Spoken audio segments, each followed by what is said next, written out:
எல்லோரும் தயாராக இருக்கிறீர்களா? இருக்கிறோம் அண்ணா. ம். ஹாய்ங்க, நான் Kousi. Welcome to Kousi talkies.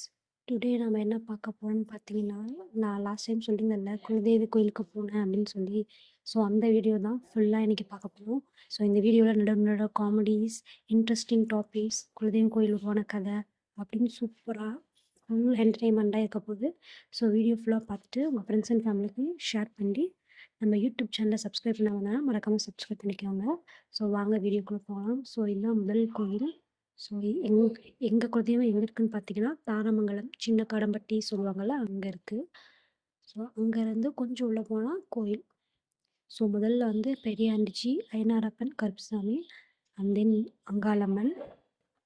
அப்புறம் போகும்போது நடுவில் ஒண்டிகுதிரங்காரன் கோயில்னு சொல்லுவாங்க. அது வந்து பிள்ளைங்க குலதெய்வம்னு சொல்லுவாங்க. அது போக போக நான் அதோட டீட்டெயிலான வரலாறு சொல்கிறேன். அதுதான் இருக்கறதுலே இன்ட்ரெஸ்டிங்கான டாபிக். ஸோ ஃபஸ்ட்டு நாங்கள் போனோடனே ஐனாரப்பன் கருப்புசாமியை கும்பிட்டு அப்புறம் அடுத்த கோயிலுக்கு போகிறோம். அதான் சொன்னேன்ல ஒண்டிகுதிரக்காரன் கோயில்னு சொல்லி அந்த கோயிலுக்கு போகிறோம். இந்த கோயிலுக்கு என்ன ஸ்பெஷல்னு பார்த்தீங்கன்னா, இந்த கோயில் வந்து பிள்ளைங்க கோயில்னு சொல்லுவாங்க. ஏன்னா இப்போ எங்கள் அப்பாவோட தங்கச்சிங்களுக்கு குலதெய்வம் அப்படின்னு. ஸோ அம்மா அப்பா குலதெய்வம் அப்படிங்கிறது தனி. இருந்தாலும் இது பிள்ளைங்க குலதெய்வம்னு தனியாக சொல்லுவாங்க. எப்படி சொல்கிறது எக்ஸாம்பிள், அதாவது எப்படி சொல்லலாம்னா, எக்ஸாம்பிளுக்கு நான் சொல்கிறேன், இது காமெடிக்கு தான். நீங்கள் உடனே தப்பாக எடுத்துக்கூடாது. ஸோ இப்போ எங்கள் அப்பாவுக்கு எங்கள் அம்மாவுக்கு கல்யாணம் ஆயிடுச்சு. அவங்க ஒரு தடவை பண்ணுறாங்கன்னா, அதுக்கு எங்கள் அத்தை மாமாலாம் வராங்க. அப்பா எங்கள் அப்பா அம்மா சரியாக கவனிக்கல அப்படிங்கிறம்போது எங்கள் அத்தை கோச்சிட்டு போய் ஒரு கோயில் உருவாக்குறாங்க.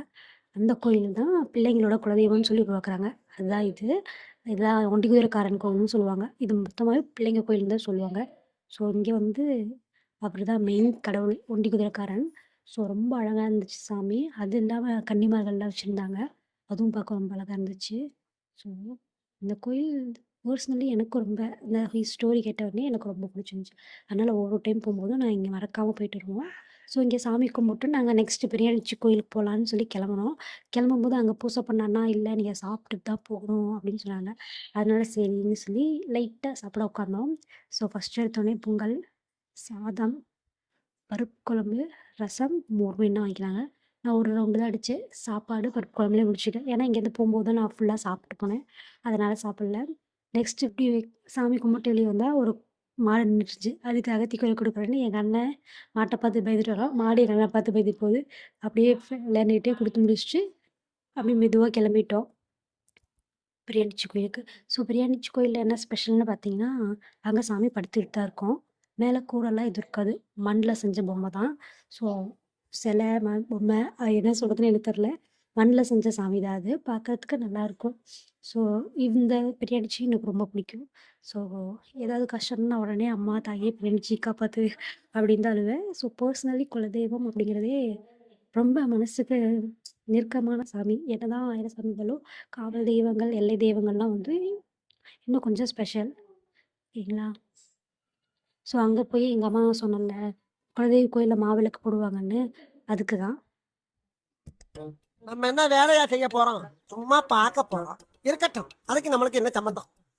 வீடியோவில் சொன்ன மாதிரி தான் நான் எந்த வேலையும் செய்ய மாட்டேன். நின்று வேடிக்கை தான் பார்த்துட்ருப்பேன். ஸோ எங்கள் அம்மா தான் விளக்கு போடுறது, எல்லா வேலையும் பார்ப்பாங்க. நான் நின்று வேடிக்கை பார்த்துட்டு சாமி கும்பிட்டுட்டு மட்டும் தான் இருப்போம். ஸோ அப்படி கொண்டு போன விளக்கு மாவு உருட்டி, நெய் ஊற்றி விளக்கு போட்டாங்க. நான் சும்மா நின்று வேடிக்கை பார்த்துட்டு இருந்தேன். ஸோ வேடிக்கை பார்த்து சாமி கும்பிட்டு அங்கேயும் அப்புறம் அங்கே அன்னதானம்லாம் எதுவும் இல்லை. சும்மா சாமி கும்பிட்டு பழந்தேங்காய் உடச்சிட்டு நாங்கள் கிளம்பிட்டோம். கிளம்பி போகும்போது போகிற வழியில் அங்காளம்மன் கோயில்னு ஒரு கோயில் இருக்குது. அந்த கோயிலுக்கு போனோம். அது கட்டிட வேலை நடந்துட்டு இருந்தது. அதனால் சாமியோட சிலையெல்லாம் வந்து கோயில் வீட்டில் வச்சுட்டாங்க. சூளை மட்டும் வச்சு வழிபாடு செஞ்சுட்டு இருந்தாங்க. அங்கேயும் போய் சாமி கும்பிட்டு புத்துக்கன்று இருந்துச்சு. அதுக்கு பால் ஊற்றிட்டு நாம் கிளம்பிட்டோம். ஸோ இதுதான் எங்கள் குலதெய்வம். குலதெய்வம் அப்படின்னா என்னென்னு பார்த்தீங்கன்னா, இல்லை கோச்சுன்னு கூட சொல்லலாம். ஒரு நொடியில் தப்பிச்சேன் அப்படின்னு சொல்லும்போது, அந்த ஒரு நொடி தான் வந்து குலதெய்வம் அப்படின்னு சொல்லுவாங்க.